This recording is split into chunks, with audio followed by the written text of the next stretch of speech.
BJD ରେ ସିଏ ଥିଲେ, ଇଏ ଅଛନ୍ତି ବିଜେପି ରେ, ଉଭୟ କଂଗ୍ରେସ ରେ ଥିଲେ, କିନ୍ତୁ ତାଙ୍କର କୋଉଠି ପଲିଟିକାଲ ଇଣ୍ଟରେଷ୍ଟ କ୍ଲାସ କଲା ଯୋଉଥିପାଇଁ ଜଣେ ଜଣକୁ ମାରିବା ପାଇଁ ପଛେଇଲା ନାହିଁ ଲୋକ ଲଗେଇ।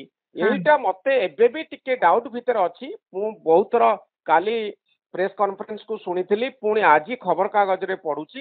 ସେଇ ମୋଟିଭ ଉପରେ ମୁଁ ଟିକେ ଅଧିକ ସ୍ପଷ୍ଟୀକରଣ ପୋଲିସ ଠାରୁ ଆସିବା ଜରୁରୀ।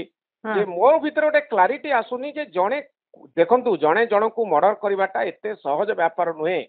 ଯେତେବେଳେ ଜଣକୁ ମାରିବା ପାଇଁ ଏତେ ପ୍ରକାର ଆରେଞ୍ଜମେଣ୍ଟ କରାଯାଇଛି, 12 ରୁ 15 ଜଣ ଲୋକ ଏଥିରେ ଇନଭଲ୍ଭ ଅଛନ୍ତି, କେତେ ପ୍ରକାର ପ୍ଲାନ କରାଯାଇଛି, ବିହାରରୁ ସାର୍ପ ସୁଟର ଅଣାଯାଇଛି, ଫାଷ୍ଟ ଆଟେମ୍ପ୍ଟ ଫେଲୁଅର ହେଇଛି, ସେକେଣ୍ଡ ଆଟେମ୍ପ୍ଟ ରେ ସେମାନେ ସକ୍ସେସଫୁଲ ହେଇଛନ୍ତି। ଏତେ ସବୁ ଆରେଞ୍ଜମେଣ୍ଟ କାହିଁକି କରୁଥିଲେ? ଆଉ ତା ଦେହରେ କୁହାଯାଇଛି ଇଲେକ୍ସନ କେସ୍ ଗୋଟେ କରିବା ପାଇଁ ତାଙ୍କର ଯିଏ ଅଛନ୍ତି ସହଯୋଗୀ, ତାଙ୍କ ଘରେ ଜଣେ ମଜଦୁର କାମ କରନ୍ତି, ମଜୁରିଆ, ଦିନ ମଜୁରିଆ, ସିଏ ଯାଇକରି ଇଲେକ୍ସନ କେସ୍ ଫାଇଲ କରିଛନ୍ତି। ବର୍ତ୍ତମାନ ଯୋଉ ବିଧାୟକ ଜିତିଛନ୍ତି ବ୍ରହ୍ମପୁରରେ, ତାଙ୍କୁ ତାଙ୍କୁ ହଟେଇବା ପାଇଁ କି ଗୋଟେ କେସ୍ ରୁଜୁ କରାଯାଇଛି। ଆଉ ଏତେ ସବୁ ଯାକ ପଇସା ଖର୍ଚ୍ଚ କରୁଛନ୍ତି ବିକ୍ରମ ପଣ୍ଡା ଆଉ ତାଙ୍କ ସହଯୋଗୀ।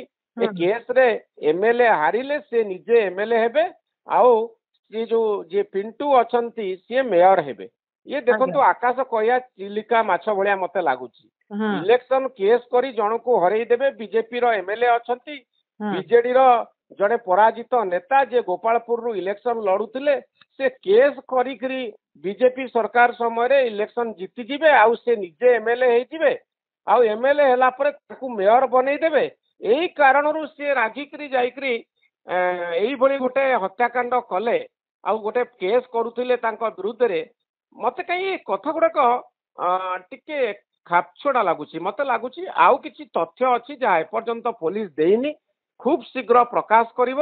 ଆଉ ଇଏ ଆକାଶ କଇଁଆ ଚିଲିକା ମାଛ ଭଳିଆ ଯଦି ବିକ୍ରମ ପଣ୍ଡା ଭାବୁଥିଲେ ଯେ କୋଉ ଦିନ ଗୋଟେ ଆସିବ ମୁଁ ତାଙ୍କୁ ହଟେଇ ଦେବି, ଆଉ ହଟେଇ ଦେବା ପାଇଁ ସେ ପଇସା ଖର୍ଚ୍ଚ କରୁଥିଲେ କୋର୍ଟ ଆଉ କେସ୍ ରେ, ପରବର୍ତ୍ତୀ ସମୟରେ ସେ ପୀତବାସ ପଣ୍ଡା ଉପରେ ରାଗିଲେ, ଏ ସବୁ ଜିନିଷ ଗୁଡାକ ମତେ ଟିକେ ଷ୍ଟ୍ରଙ୍ଗ ଲାଗୁନି। ଆଉ କାଲି ଗୋଟେ ବାଇଟ ଦେଖୁଥିଲି, ତାଙ୍କର ଭାଇ ପୀତବାସ ପଣ୍ଡାଙ୍କର ଭାଇ କହୁଥିଲେ ଯେ ବିକ୍ରମ ପଣ୍ଡା ଆଉ ପୀତବାସ ପଣ୍ଡା ଘନିଷ୍ଠ ବନ୍ଧୁ ଥିଲେ। ଆଉ ଯେତେବେଳେ ବିକ୍ରମ ପଣ୍ଡାଙ୍କୁ ଆଣିଥିଲେ କାଳେ ପୀତବାସ ପଣ୍ଡା, ଆଉ ପୀତବାସ ପଣ୍ଡା ଯେତେବେଳେ ସ୍ପିଚ ଦଉଥିଲେ କି ଭାଷଣ ଦଉଥିଲେ ତାର ସବୁ ସ୍କ୍ରିପ୍ଟ ଲେଖୁଥିଲେ ପୀତବାସ ପଣ୍ଡା, ତାଙ୍କୁ ହାତ ଧରିକି ନେଇଥିଲେ।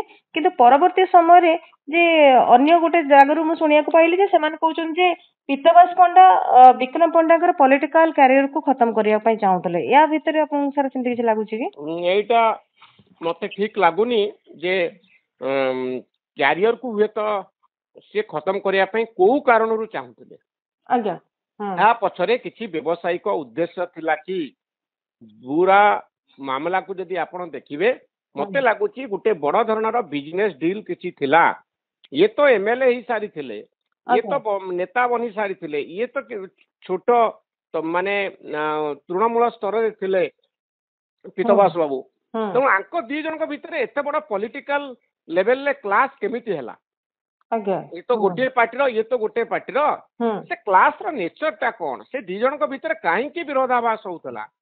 ଏଇଟା କୁ ନେଇକରି ମୋ ଭିତରେ ଟିକେ କ୍ଲାରିଟିର ଅଭାବ ରହିଛି। ମୁଁ ଆଶା କରିବି ପୋଲିସ ଖୁବ ଶୀଘ୍ର ଏ ସମ୍ପର୍କରେ ଗୋଟେ ସ୍ପଷ୍ଟୀକରଣ ଦବ ଯେ କୋଉ ନିର୍ଦ୍ଦିଷ୍ଟ କାରଣରୁ ଆଉ ବିକ୍ରମଙ୍କ ଭିତରେ ପ୍ରତିଦ୍ୱନ୍ଦିତା ଆରମ୍ଭ ହେଲା, ପରସ୍ପର ବିରୁଦ୍ଧରେ ଗଲେ, ସାମାଜିକ ଗଣମାଧ୍ୟମରେ ପୀତବାସ ବିକ୍ରମଙ୍କ ବିରୁଦ୍ଧରେ ଲେଖିଲେ, ଏବଂ ଏ ବାର କାଉନସିଲ ଇଲେକ୍ସନରେ କଣ ଏମିତି ଘଟିଲା ଯୋଉଥିରେ ବିକ୍ରମ ପଣ୍ଡା ବହୁତ କ୍ଷତିଗ୍ରସ୍ତ ହେଲେ, ଏବଂ ପରବର୍ତ୍ତୀ ସମୟରେ ପୀତବାସଙ୍କୁ ହତ୍ୟା କରିବା ପାଇଁ ଏତେ ବଡ ଷଡଯନ୍ତ୍ର କଲେ, 50 ଲକ୍ଷ ଟଙ୍କାର ଡିଲ୍ କଲେ, 10 ଲକ୍ଷ ଟଙ୍କା ଆଡଭାନ୍ସ ଦେଲେ, ଏତେ ଲୋକଙ୍କୁ ଇନଭଲ୍ଭ କଲେ।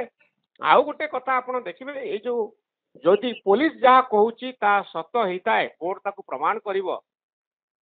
ସେଥିରେ ଗୋଟିଏ କଥା ମୋ ଭିତରେ ଆସୁଛି ଯେ ଅତି ସୁଚିନ୍ତିତ ଉପାୟରେ ଏଇ ମର୍ଡରଟି କରାଯାଇଛି। ସୁଚିନ୍ତିତ କଣ ଯେ ଆପଣ ଦେଖିବେ ଏଇଠି ମୂଳ ଯିଏ ସାର୍ପ ସୁଟର ଯିଏ ଗୁଳି ମାରିଛି, ଗୁଳି ମାରିଥିବା ଲୋକ ଆଉ ଟଙ୍କା ଦେଇଥିବା ଲୋକ ଭିତରେ କୌଣସି ସମ୍ପର୍କ ନାହିଁ। ଅର୍ଥାତ୍ ସେ ଯୋଉ ଚିଣ୍ଟୁ ଯିଏ ଗୁଳି ମାରିଛି ସାର୍ପ ସୁଟର ବୋଲି ପୋଲିସ କହୁଛି, से सार्प सुटर सहित विक्रम पंडांकर कौनसी संपर्क नाही आज्ञा मझिरे दुई तीन लेयर अछि अर्थात चिंटू चिन्हिनी विक्रम को विक्रम चिन्हि नांती चिंटू को मझिरे पिंटू दास रहिचंदी आ गोटे आउ जने दी जन नाम भी अछि मझिरे बहुत मिडिल मैन रछंती जो माने टंका पैसा डील करिसंती तांको आनिकरी बरहमपुर रे तांको घर पाखरे भड़ा रखिसंती तांको अस्त्र शस्त्र जोगेइचंती किंतु डायरेक्टली जे टंका देइचंती जे मुख्य षडयंत्रकारी तांकर आउ सार्प शूटर भितर कौन संपर्क नाही तेणु विक्रम पंडा पाखरे पहुंची तांको अभियुक्त सजेइबा तांको विरुद्ध रे प्रमाण जोगाड़ करिबा एवं सी प्रकृत हत्याकारी बा हत्याकांडर षडयंत्रकारी बोली प्रमाणित करिबा पुलिस पाखरे बहुत कष्टकर हबो कारण जो 3-4 लेयर लोक मझिरे अछंती सेमानकु अतिक्रम करी आंको पाखरे पहुंची जाइछि पुलिस मते लागुछि पुलिस हुए तो किछि प्रमाण जोगाड़ करूथिबो किंतु प्रमाण जोगाड़ करी तांकु काठगड़ारे तयारी करी दंड दबा पई गुटे बहुत बड़ कष्टकर काम करिया पई पड़िबो प्रमाण जोगाड़ करिया पड़िबो कोर्ट को कन्विंस करिया पई पड़िबो कारण ए मर्डरटी एभली एग्जीक्यूट हेछि जोटी जणे जनक संगरे अपराधी जड़े जनक संगे शत्रुता कला तुरंत से सार्प शूटर नहीं आसले सार्प शूटर आनी गुली मार देले एक बहुत समय घटे किंतु जी सार्प शूटर लगेब सुपारी किलर आणिबो जी निजे उपरे थिबो ता पाई कि 3-4 जन मझिरे काम करूथिबे आउ अपराध जे करूची से जानि नथिबो जे ताकू किए टंका दउची तनु से चिंटू केबेले विक्रम पंडा को ना कहि परिबोनी कारण विक्रम पंडा डील करिना डील करिसंती मझिरे आहुरी 3-4 जन तेणु ए कथारे प्रमाण जोगाड़ करबा बहुत कष्टकर आउ आमे आशा करबा पुलिस टिके अधिक क्लारिफिकेशन दबो वित्तवास और विक्रम को भितरे प्रकृत रे की प्रकार रो शत्रुता थिला को घटना रे दुई जन मुहामुही हेतिले आ को घटना परे से निष्पत्ति नैथिले जे मु ताकू मारी दबा उचित कौन एमिति खेती करिथिला जणे जणे जनकर आउ तांको भली गोटे नेता जहाँकर गोटे रेपुटेशन अछि जे एमएलए थिले से भली गोटे निष्पत्ति नेबा पछरे किछि बड़ कारण हुए तो अछि जहाँ एपर्यंत लोकलोचन को आसिनी आज्ञा बहुत बहुत धन्यवाद।